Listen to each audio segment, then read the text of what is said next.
नमस्कार, राम राम आणि सर्वांना रामकृष्ण हरी. सर्वांचं मी स्वागत करतोय की आपल्या नवीन व्हिडिओमध्ये. मित्रांनो, आतापर्यंत तुम्ही जे काही व्हिडिओ बघितले दिल्लीमधील, हे व्हिडिओ ह्या व्हिडिओच्या पुढे काहीच नाही. म्हणजे अभिजित दिपके यांनी चालू केलेलं सीसीपी आंदोलन, या आंदोलनाच्या माध्यमातून भारताच्या संस्कृतीचं प्रदर्शन काही लोकांनी आंतरराष्ट्रीय मीडियाच्या समोर केलं, हे काहीच नाही. त्याहून जास्त आपली अक्कल एक महाराष्ट्रामधला सो कॉल्ड राजकारणी करतोय, हे सगळ्यात मोठं दुर्दैव आपल्या महाराष्ट्राचं म्हणावं लागेल. आणि त्या बाळासाहेब ठाकरेंचं खरंच दुर्दैव म्हणावं लागेल की त्यांची विचारसरणी काय होती आणि आता यांची विचारसरणी काय आहे, हे बघून मित्रांनो अक्षरशः मनाला खूप वेदना होतात. आतापर्यंत जे झालं, जे बयानं होते, काय गोष्टी होत्या, आपण हे समजू शकलो, आपण या गोष्टी ॲग्रीही केल्या. त्याचं म्हणलं जरा सोडून द्या विषय, हा राजकारणी आहे, आपले पॉलिटिक्स करत आहे, सोडून द्या विषय. पण तुम्ही हिंदूंना शिव्या घातल्या, हिंदू धर्मांना शिव्या घातल्या, गीतेविषयी बोललात, हनुमान चालीसेविषयी बोललात, राम मंदिराविषयी बोललात, तुम्ही प्रत्येक सणाविषयी बोललात. पण त्याहून पुढे जाऊन तुम्ही त्या झुरळाला विष्णूचा अवतार म्हटलात. मनात तुम्ही मनात तुम्ही त्याची पूजा करा, त्याचे हातपाय पडा, आम्हाला काही देणं घेणं नाही. पण आता जे तुम्हाला मी व्हिडिओ मित्रांनो दाखवणार आहे, तो व्हिडिओ बघून खरंच अक्षरशः तुम्ही जर एक माणूस म्हणून तुम्ही महाराष्ट्रीयन असाल, तुम्ही शिवरायांचा मावळा असाल, तुमची तळपायाची आग ही मस्तकाला जाईल. एक वारकरी म्हणूनही आणि शिवरायाचा मावळा म्हणूनही हे दोन्हीही गोष्टी तेवढे वेदनादायक आहेत. तुम्हाला मी तो एक लहानसा व्हिडिओ दाखवतो, त्यामध्ये हे उद्धव जनाब काय म्हणतात बघा. आता म्हणण्याला काही आक्षेप नाही हो, पण तुम्ही बरोबरी कुणाशी करताय याला आमचा आक्षेप आहे. तुम्हाला व्हिडिओ नंतर ऐकू, तुम्ही व्हिडिओ बघून घ्या. 17व्या वर्षी शिवाजी महाराजांनी तोरणा जिंकला. त्याच काळात होते ना ते. ज्ञानेश्वरांनी सुद्धा ज्ञानेश्वरी लिहिली, काय वय होतो मग तेव्हा काय त्यांना कोणी, तेव्हाचे जे ज्ञानेश्वरांना सुद्धा खूप विरोध झाला. महाराजांना तो मोगलांविरुद्ध लढायला लागलं. मग आजच्या युवकांना जैनजींना झुरळ म्हणणारे तुम्ही आणि शिवाजी महाराजांना पहाड का चुवा म्हणणारा अफजल खान, याच्यात फरक काय आहे? आता बघा, यांनी तुलना ही शिवरायांची केली. शिवरायांचं स्वराज्य, शिवरायाने तोरणा कधी जिंकला, ज्ञानेश्वरांनी काय केलं, ज्ञानेश्वर माऊली कसे होते, त्यांना विरोध कोणी केला, याविषयी बोलतात. मला तुम्ही सांगा, ह्या आंदोलनात जे व्हिडिओ बाहेर सोशल मीडियावरती फिरत आहेत, इंस्टाग्राम, फेसबुक, यूट्यूब ह्या माध्यमामध्ये तुम्ही सर्वांनी व्हिडिओ बघितले. अहो, ह्या मला एवढं सांगा, या लोकांची कोणत्या पद्धतीनं शिवरायांशी, त्यांना माऊलीची तुलना होईल? म्हणजे महिला अश्लील वक्तव्य एका स्वतंत्र लोकशाही असलेल्या देशातील पंतप्रधानांच्या बाबतीत बोलतात, त्यांच्या आईवरून शिव्या घालतात, त्यांची तेरवी तिथं करतात, त्यांच्यावरून त्यांना अश्लील बोललं जातं.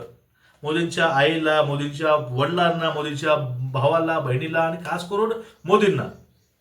संविधानिक सगळ्यात मोठं जे सर्वोच्च पद आहे 2 नंबरचं, ते राष्ट्रपती आणि पंतप्रधान आहे.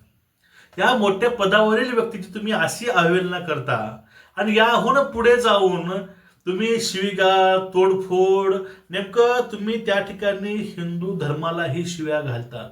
जे आतंकवादी आहेत तुम्ही त्यांना सोडण्याच्या घोषणा करतात. आणि हे कुठल्या पद्धतीनं किंवा कुठल्या निकषामध्ये बसतील शिवरायांच्या आणि ज्ञानोबा? ही मुळात भारताची संस्कृती नव्हतीच. ही संस्कृती पाकिस्तानी, बांगलादेशी आहे. ही भारतीय संस्कृती नव्हतीच. विद्यार्थ्यांच्या वेशामध्ये जे गुंड आले होते, ते गुंड हे होते.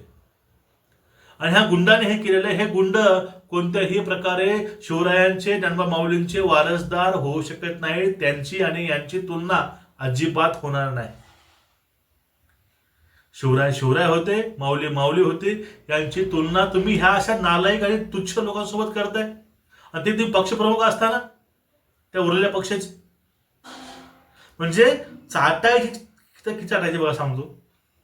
त्या झुरळासाठी आता यांना एक आशा आहे की आम्हाला हे झुरळं तारतील. पण तुम्ही विसरून चाललाय ह्या झुरळाच्या नादाला लागून तुम्ही जी होती नव्हती सगळी आपली घालून बसत आहात. आता दुसरं बघून घ्या, ही जी तुम्ही बघितल्या शिव्या त्या सगळ्या गोष्टी, हे जेनझी हे आपली मुळात नाहीच. मग आपली जेनझी कोण आहे? त्या वयामध्ये जे पोलीसमध्ये भरती होऊन तिथं लाट्या ह्या लोकांच्या खाल्ले, दगड खाल्ले, तरीही संयम पाळला, कारण ते समोरचेही भारतातलेच आपलेच आहेत. म्हणून ज्यांनी सीमेवर जाऊन आपला प्राण त्यागला देशासाठी, अहो त्यांना हे ह्या लोकांनी शिव्या घातल्या. तो ती आमची जेनझी आहे. त्यानंतर जे डॉक्टर्स आहेत, अनेक प्रतिभावंत जे तरुण आहेत, ती आमची जेनझी आहे. आमची जेनझी उघडे नागडे होऊन शिव्या घालणारी नाही. आणि त्यांची तुलना तुम्ही शिवरायांशी करता. तुमचं शहाणपण जे आहे, तुमचं शहाणपण तुमच्यापाशी ठेवा. अशी जेनझी मावळ्याची सुद्धा तुलना करण्याच्या लायकीची नाही. शिवरायांच्या मावळ्यांची ही तुलना यांच्याशी होऊ शकत नाही. ही अशी ही जेनझी आहे. कारण पूर्ण महाराष्ट्राने व्हिडिओ बघितले तो सगळे.